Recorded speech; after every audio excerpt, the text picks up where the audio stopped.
definitely interesting. Ah, is it recording? There it is, is. it's recording.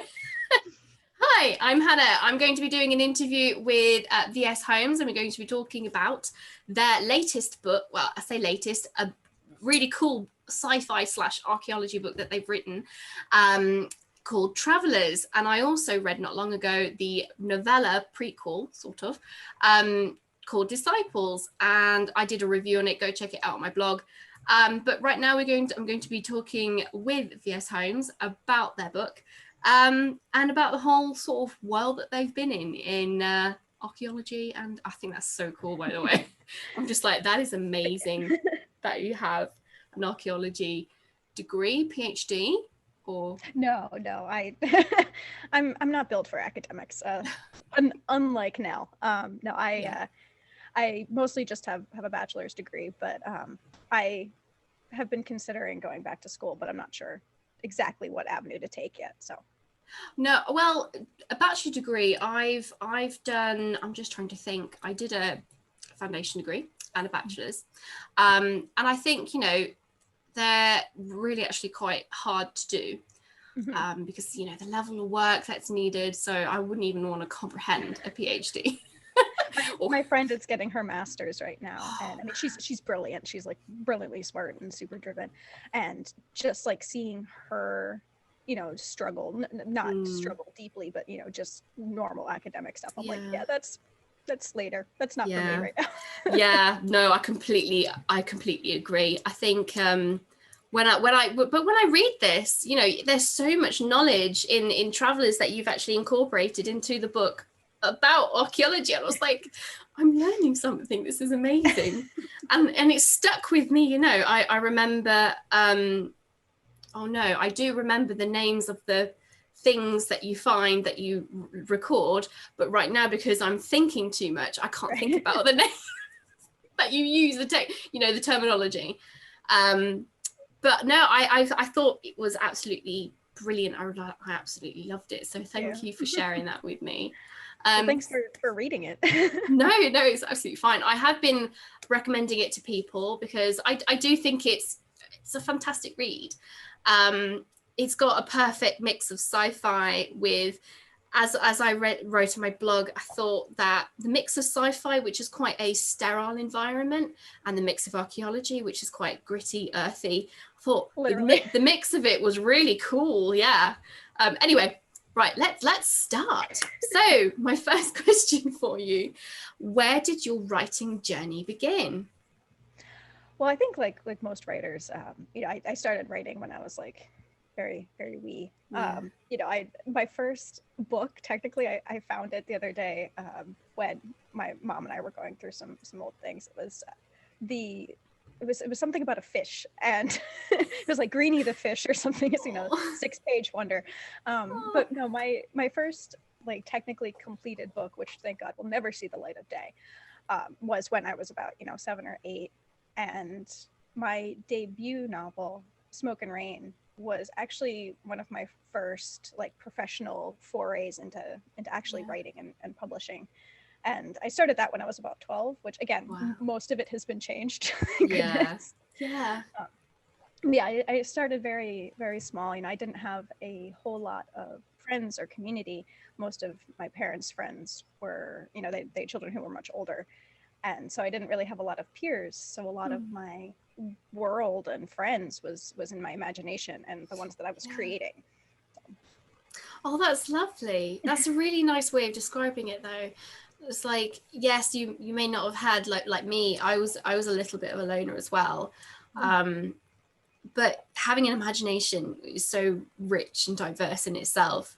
You know, you can read everything and be inspired by so many different things and then come up with your own creation, as you have done through all of these works. My second question to you is, what is your favorite genre to write? That's tough. You can't pick a favorite child.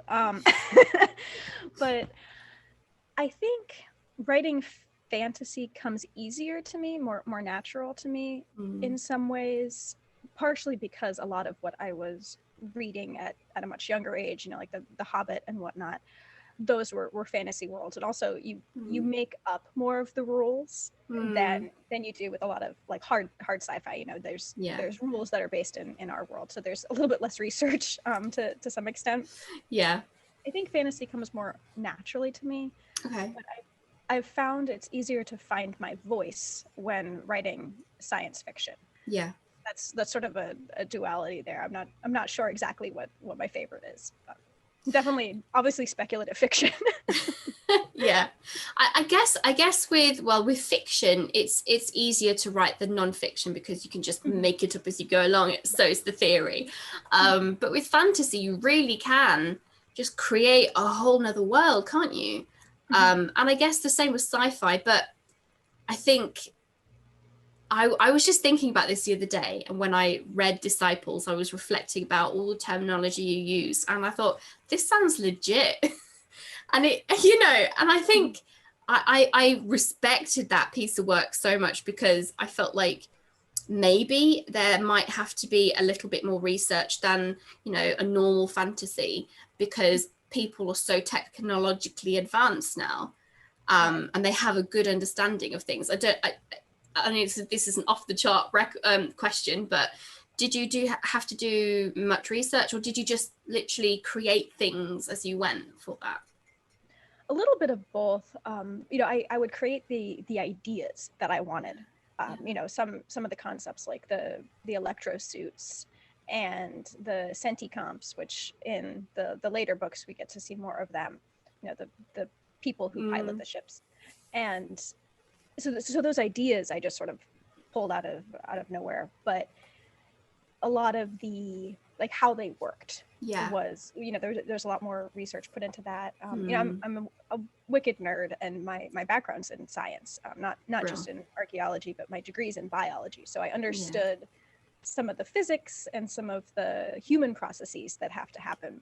Yeah. And there's also like it's really great sometimes to be a little vague when it comes to the tech that doesn't, impact the story right away, because you can give yourself a little bit of a buffer, which is another reason it's great that Nell doesn't like sci-fi and Nell doesn't like technology, because that I don't have to explain it if she doesn't understand it. I mean, that's not strictly true, but there's definitely an extent. I can see that now that you've said that, and I really like the way that she connected very much with the world that she was living in, was it Chile? Yes. Yeah. Living in Chile, and in that hostile, I would probably say potentially hostile environment where it's very dry, arid, hot. Most people find it very difficult to live there unless they'd lived there all their lives and were used to it. And I kind of feel that she much preferred that nitty gritty, real sort of earthy work. But yeah, no, that's great. Okay, right. So I mentioned this earlier. You're a fully qualified archaeologist. Why choose writing? They're the same thing. That's my easy answer. For me, why I was drawn to archaeology, because like I said, I didn't try to go into archaeology. I kind of, slip, trip, and fell into it. And I realized that the part of me that was a storyteller was drawn to this science, because you are searching for the story. You're trying to learn what the lives of these people were like. And that's true with storytelling, because you're just excavating what's in your brain, or if it's nonfiction or memoir or something, you're researching. But with archaeology, you're also excavating the story, and you're taking these very tiny pieces that you might know or think you know about a person or a character, and just sort of extrapolating from that. So for me, it's very similar. I think they have a lot of overlap. But I think people join archaeology and just like writing for any number of reasons. Yeah. Oh, that's lovely. I really, that was a fantastic answer. And I'm just thinking about like the magic for someone who doesn't know anything about archaeology. That's me. It just seems like just so magical, and it is perfect to kind of intertwine them together because they are so naturally set beside each other. I think, thank you. That's wonderful. When you wrote Disciples, did you intend for it to end up as a prequel? Like, how did it come about? So I wrote Travelers first. I know that's like backwards because it's a prequel, but I wrote Travelers first, and it was a very different story when I first started to work on the project. It was going to be a standalone. All of my series started as standalones, and clearly I have an issue. So it started as a standalone, and I wanted to explore the person excavating and then also the people who she was studying, who she was excavating, sort of like a dual timeline thing. And I obviously never did that. Instead, it immediately turned sci-fi, and it just ran away with me. And I kind of wanted to explore the world that Nell is so uncomfortable with, and that she's just understanding this more sci-fi high-tech world. And I thought, it'd be fun to see what Lynn was up to. Part of it was just me wanting to know as an author. I'm kind of a hybrid between like outlining and pantsing kind of thing. So I wanted to explore that a little bit. And then I ended up including it in an anthology. And after that, I'm like, well, let's just use it as a prequel. I think it'd be really fun to see some of the events, and also setting up some of the tension in what Lynn does and does not tell Nell in the later books. So. Oh, brilliant. I mean, I thought it felt like you had written Disciples first, and then it was kind of the taster into Travelers. That's good. Yeah, that and I thought that's the mark of good storytelling. I genuinely thought that was how it was designed. So it was really interesting knowing, and now that Travelers was first, and then you revisited Lynn's story. And I like that because Lynn came across as very kind of very strong character in Travelers, and then we find out a little bit of her vulnerabilities, and I feel like maybe Nell is a bit of a vulnerability for her as well. Yes. I know, I love that moment with them. I thought that was great. What was the reason behind that decision? Was it just purely to keep the series moving, or the decision to explore Lynn, or to explore Lynn? Yes, it was partially to keep the series moving, but I also had never written a book that was so close in point of view as the Nell books are. My fantasy, I have 10 different point of view characters on average. It's varying degrees of on-screen time, but with Nell's books, she's the sole point of view character except for Disciples. And again, part of it was wanting to explore just Lynn's reasoning behind like how she's acting and why she's interacting with Nell this way, and also her relationship with her brother, who becomes a larger character later on. So that was definitely part of it, but it was also, I wanted to explore the tech and how someone who would interact with it on a daily basis, who was used to it, how they would feel in our world. It's sort of like a little bit fish out of water stories, because Lynn is this highly confident, strong character, and yet she's not used to life on Earth, and Nell is the inverse of that. Yeah, I thought that was really interesting how, she's a human, but because she's been practical on a space station most of her life, she doesn't actually know how to human, and I thought that was a really realistic way of looking at it, because if you've never been to Spain, you don't know how to interact with the people there, and the people in Spain are actually very different to the people in England or in America or Canada. So that was really, really interesting. How did you create the world surrounding Nell? Well, a lot of it was drawn from my own experiences. I've never been to Chile, but my first archaeology dig was in a very arid, hot environment, right on the coast of Crete. And so I wanted to pull some of those experiences that I'd had, the reasons that I fell in love with archaeology in the first place, into this book, because I thought, well, maybe that'll help people fall in love with the series and these characters and the science behind it. So that was definitely part of it, wanting to incorporate those things, but then also exploring who we are as humans and what it means to be human is a big thing for me. And I wanted to find a way to do that in literature. And I figured that was a great way incorporating anthropology, because that is the study of people. And when you start to ask yourself questions about, as we get closer and closer with technology, despite our various technical snafus, obviously we have a huge connection to technology, and it's just getting closer. And at what point is the line of what's human drawn?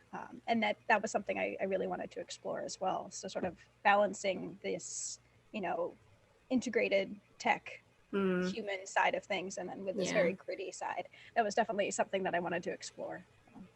I feel like that was quite effective, and the detail that you just put into things like discovering the pink rock and the tattoos on Lynn's body and their purpose. I just thought, wow, this world building is just kind of blew me away. I didn't expect it, because when I read a book as a beta reader, or if it's not a copy, I don't expect it to be I don't know, Will Shakespeare, because that's completely out of this world.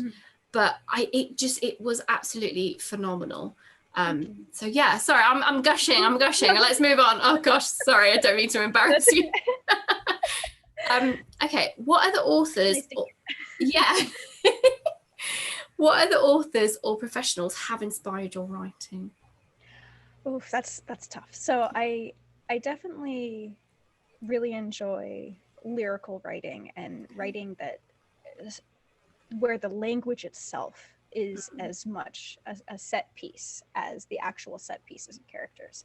So that's something I'm very drawn to. So Patrick Rothfuss, I really enjoy his lyrical writing, and the fact that you can't really always trust his character, which is sort of a point of contention, I think, with his readers. So definitely him. V.S Schwab is fantastic. I really enjoy her world building. And Catherine Hudson, who you're talking to soon. I love what she does as an author. She just runs the gamut with her speculative fiction. And then another set of authors is O.E. Tierman. They write this incredible cyberpunk series, and reading that series kind of changed what I realized I could do. Their characters, their whole cast of characters is incredibly diverse and queer, and seeing a trans man and a gay man and a trans woman on screen as characters was life-changing for me, because I grew up in a time where it was very, very hard for me to see myself in any characters in any books. And so being able to see that now, I mean, granted, I'm, a fully formed adult, but, it's really incredible. And so that really helped me realize the types of characters I wanted to put out there more. Yeah. I think, I mean, when I read certain books, and I felt with the LGBT theme that ran throughout those particular books, I felt like they were forcing the issue a little bit, and it felt unnatural. But when I read Travelers, I was like, that works really well.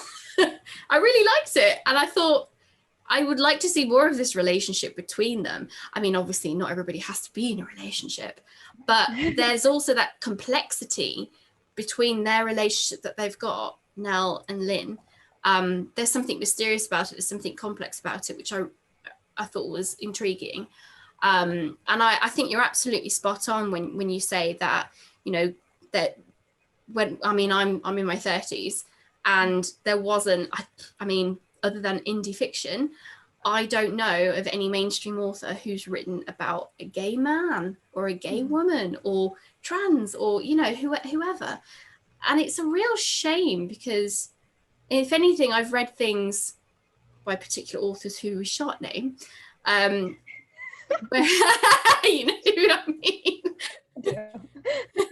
Where it just feels very, there are hints where it might be a little bit attacking that community, and my sister's trans. So that kind of hit home when I realized that, when she read out certain parts to me. I was like, oh, actually, yeah, I can totally see what you mean. So yeah, I appreciate that so much. My next question was, what other work have you done? Is it all sci-fi? So my other series is epic fantasy, and that's the Blood of Titans series. There's 2 duologies in it, Reforged and Restored. Yeah. I recently rebranded, so I'm like trying to remember. So what did I name my books again? Just written so many. No, that's not the case. So yeah, that's epic fantasy, and the tone is very different, I think. I get so enmeshed in my worlds, I don't always maybe see some of the similarities, but it's a much slower burn type of world. And that was sort of exploring more the relationship between gods and faith and humanity versus what it means to be human, which I guess is, there's some overlap there. Well, that sounds really deep. Yeah. That sounds amazing. Oh, fantastic. I mean, I will be buying all the rest of your books, because I think I've just been sold on the first 2 already, Travelers and Disciples. Name dropping them a lot in this video for you. Because I think I just think I love your style. I think it was really, it just brought me back to when I was a kid reading and just finding a new author who I could totally connect with. So yeah, my next question. Sorry, I hope this isn't too regimented. This is meant to be chill. For inspiration for other independent authors, what advice would you give them? I mean, the easy one is just keep writing. But the thing that's been the most important to me, and I've been doing this for 5-6 years professionally. I don't know what time is anymore. The past few years have just been a wash. But for me, I think really figuring out who I was as an author, what types of stories I wanted to tell. And obviously we're not all just telling one story, but I think a lot of us have a thread running through our work, and finding what that thread is and then really leaning into it and trusting yourself is very hard and very important. Yeah. And I would say just in the past year or so, I've really understood that on a deeper level. A lot of my original books weren't, they weren't queer. They're a lot more reserved in a lot of ways. There were places I didn't either want to go or didn't think I could go as an author. And I think that going to those places, even if they make us uncomfortable, is really important, because that's where your exploration is. Both as a person and as an author. Definitely. So that would definitely be. Definitely, I think normalizing. We need to have a normalizing culture. We need to be able to say, we need to talk about the hard stuff. We need to talk about the things that make our skin crawl or make us uncomfortable, or that others may not deem acceptable, because it's just life. And I when sorry Lex, but when my sister came out, she was very worried about what people would say, I think. I mean, Lex, quote me if I'm wrong. And I felt that I said to her, but this shouldn't even be a coming out thing. This should just be, okay, cool. Let's move it, have a party and stuff, and let's not make it a negative. Personally, I just don't understand the whole thing that people don't understand it or don't like it. I'm just like, it's just so life. Hard. It's like, it's not hard. It shouldn't have to be hard. People make it hard. But yeah, sorry, what were you going to say? Cut you off. No, I was just agreeing with you. I think it's really interesting for me, and this was before I realized, I guess, how queer I was. Just keeps getting more and more queer. Yeah. No, but I remember not understanding why it was a thing, why it was such a big deal. Not so much on the side of, it is a huge deal to come out, because our world is very scary and very uncertain for queer people. But I think it shouldn't be a thing, it shouldn't be such a big deal. And I remember thinking that earlier on, and maybe that's because that was speaking to something, inside of me that I hadn't touched on yet.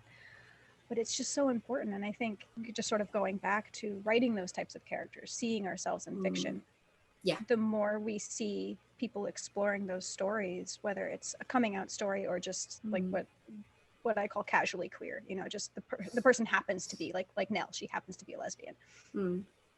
And seeing that more often, both as a person who identifies that way or as someone who doesn't, you know, seeing that it's just a thing, it's normal. You know, these people go through the same things you do, whether you're queer or not. I think that's so important, and that'll help normalize those situations. Yeah. Well, that's so beautifully put. Thank you so much. That was just lovely. So we have come to the end of our questions. We only had 10 because I don't like overwhelming people. I think 10 is a nice number. We can have a decent conversation about everything. But I do, from what I understand, you mentioned before that you wanted to do a giveaway. Yes. Yeah, so I wanted to give away a paperback of the first book, and you know, a digital box set of the first 3. So that's Travelers, Drifters, and Strangers. Which I have Strangers here. We recently we're in the middle of a move, so half my books aren't here. But this is the 3rd book. Oh, lovely! Yeah. And the 4th is coming out on May 8th. Okay. Very exciting. So I'd love to give away a digital box set and then the paperback of the first one to someone. Brilliant. Okay, so normally what I would do on a live, but we're not on a live, we're on a record now. Normally what I do on a live is we do it live, but what we'll do is we'll make posts this week, and I think probably arrange it within those posts and choose randomly. I think that would be the fairest. I was going to suggest doing a quiz, but anything can be Googled, can't it? You know, especially with no time limit. So yeah, if you'd like to choose randomly, whoever comments, I'm in, sort of thing. So viewers, as soon as this gets on YouTube or wherever it will be put, if you make a comment or send us a message, and just say I'm in, I think that would probably be the easiest and best way to do it. But yeah, no, that'll be absolutely wonderful. And I thank you so much for joining me today. What I will do is I will be attempting, I don't know if I can put a link to this on my Twitter and stuff, and I'll share a link with you. Hopefully I can send you a recording. We'll see how that goes. And I'll mention you, give you lots of credit and stuff. And I think that'll be where we close it today. I hope you've had a good time, because I know I have. Yes. Thank you so much. Great question. No problem. Right. Okay. Hang on a second.